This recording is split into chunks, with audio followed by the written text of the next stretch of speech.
Tinitiyak pa rin umano ng ilang consumer post sa may Mangaldan naman pa rin na dekalidad pa rin ang kanilang binibiling bigas sa kabila ng pagbaba ng presyo ng kada kilo ng ilang mga local rice.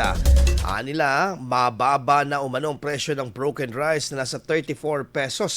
Ngunit mas pinipili pa rin ng mga ilan na bumili ng local rice na nasa 40 to 42 pesos ang kada kilo dahil sa mas maganda-ganda ang klaseng ito. Isa rin sa kinikilatis nila ay ang amoy ng bigas.